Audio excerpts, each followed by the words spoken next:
बारे में बताऊं कि मेरे पिताजी इंडियन आर्मी से कमीशन ऑफिसर थे, रिटायर्ड हो चुके हैं।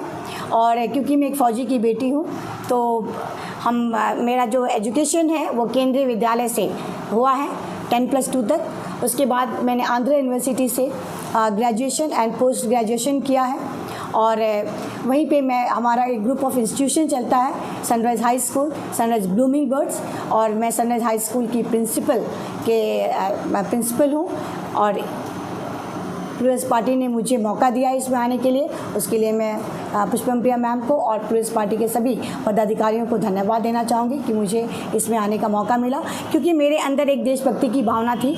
मेरे दादाजी जो कि इंदिरा रमन शास्त्री थे, वो फ्रीडम फाइटर थे, महान फ्रीडम फाइटर थे, और बनारस यूनिवर्सिटी से उन्होंने आचार्य की डिग्री भी हासिल की थी।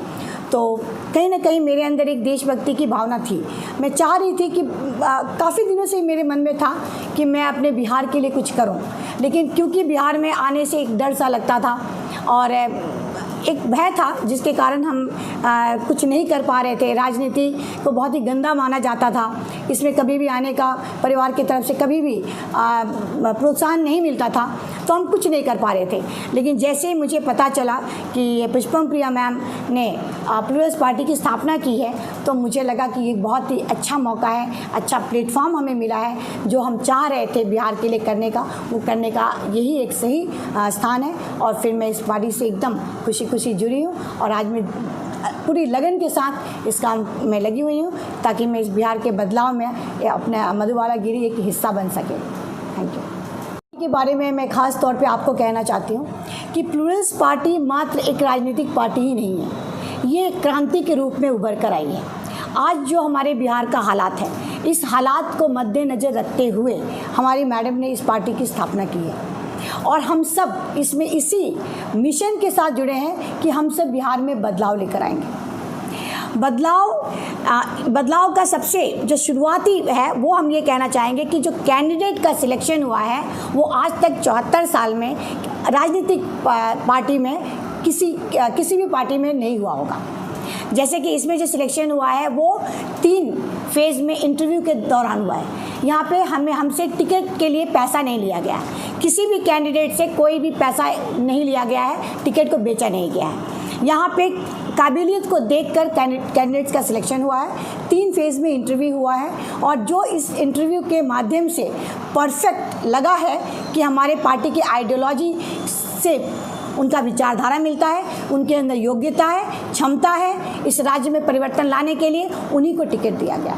तो ये मैं मानती हूँ कि 74 साल में ऐसा पहली बार हुआ है राजनीति के क्षेत्र में हमारे देश में। बिहार की तो बात छोड़िए, मैं तो पूरे देश के बारे में अगर बात करती हूँ तो मुझे लगता है कि हमारे देश में ऐसा पहली बार हुआ है, और जो कि अपने आप में एक बहुत बड़ा मिसाल कायम कर रहा है। और ये जो इलेक्शन है 2020 विधानसभा बिहार का, ये क्रांति का रूप ले चुका है। आज बिहार के जनता को समझ में आ चुका है कि हमें बदलाव चाहिए। आज उन्हें समझ में आ गया है कि सही और गलत में फ़र्क कैसे लिया जाता है, और ख़ासकर ये लॉकडाउन ने लोगों को बहुत अच्छा से समझा दिया है। उन्हें सही और गलत में फ़र्क लेने की क्षमता उनके अंदर पैदा कर दिया है, और आज जनता सैलाब की तरफ प्लूरल्स पार्टी की तरफ झुक रही है, जुड़ रही है। युवा तो पूरे के पूरे हमारे प्लूरल्स पार्टी के साथ हैं, और ये कहीं ना कहीं साबित करता है कि आज के युवा जागरूक हैं, आज जनता जागरूक हो चुकी है। सबको बदलाव चाहिए, सबको रोजगार चाहिए, और हमारी पार्टी आई इसीलिए रही है कि हमें अपने बिहार में बदलाव लेकर आना है हर क्षेत्र में। अब हर क्षेत्र की बात कीजिए, कोई ऐसा क्षेत्र नहीं है जिस क्षेत्र में बिहार को कहें कि बिहार सही है, चाहे वो शिक्षा का क्षेत्र हो, स्वास्थ्य का क्षेत्र हो, यहाँ तक कि आज गांव-गांव में कई लोगों के पास राशन कार्ड नहीं है।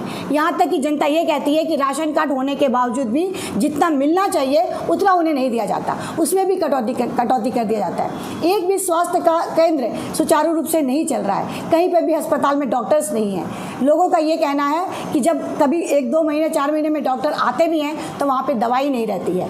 तो जहाँ पर जनता के जीवन के साथ खिलवाड़ किया जा रहा है, यहाँ पे बच्चों के जीवन के साथ खिलवाड़ किया जा रहा है, क्योंकि एक भी आंगनवाड़ी स्कूल सही रूप से नहीं चल रहा है, वहाँ बच्चे नहीं जाते हैं। तो जहाँ पे जनता के साथ में, बच्चों के जीवन के साथ, युवा बेरोजगार हैं, युवाओं के जीवन के साथ खिलवाड़ किया जाता है, तो क्या कर सकते हैं। ये ऐसे खिलवाड़ के साथ, इसी खिलवाड़ ने बल्कि प्लूरल्स पार्टी को जन्म दिया है और हम इन सब चीज़ों को दूर करने के मकसद से ही हम इस राजनीति में हम आए हैं। हमारी पुष्पम प्रिया मैम ने इस पार्टी की स्थापना की है।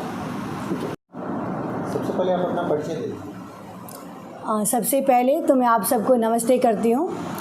मेरा नाम मधुबाला गिरी, मैं मधुबनी 36 से प्लूरल्स पार्टी की उम्मीदवार हूँ और मैं आज मधुबनी और बिहार के बल्कि देश के हर व्यक्ति को दशहरा के शुभ अवसर पर हार्दिक शुभकामनाएं देती हूँ। आप विधानसभा चुनाव लड़ने जा रही हैं, यहाँ से उम्मीदवार भी हैं, क्या कुछ लोगों के बीच लेके जाएंगे? जैसे कि मुझे प्लूरल्स पार्टी की तरफ से उम्मीदवार के लिए सिलेक्ट किया गया है, इसके लिए तो सबसे पहले मैं अपने पुष्पम प्रिया मैडम को धन्यवाद देती हूँ, जिन्होंने मुझ पर उम्मीद किया और मुझ पर विश्वास किया और मेरे ऊपर ये जिम्मेदारी सौंपी है और मैं चाहूँगी कि मैं इस जिम्मेदारी को पूर्ण रूप से निभा पाऊँ। इसके लिए पिछले मैं 2 महीनों से मैं अपने क्षेत्र में दौरा कर रही हूँ और ये दौरा के माध्यम से मैंने ये जाना है कि जनता कितनी पीड़ित है।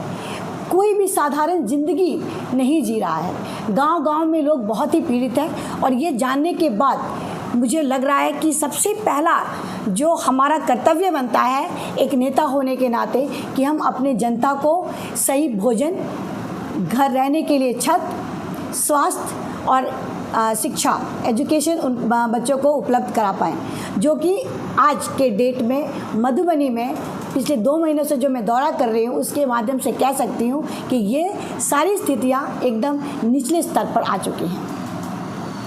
चुनाव में लोगों के बीच जा रहे हैं, क्या कुछ विजन है आपका? अगर आप चुनाव जीत पाते हैं तो आपकी प्राथमिकताएँ क्या सब होंगी इस क्षेत्र के?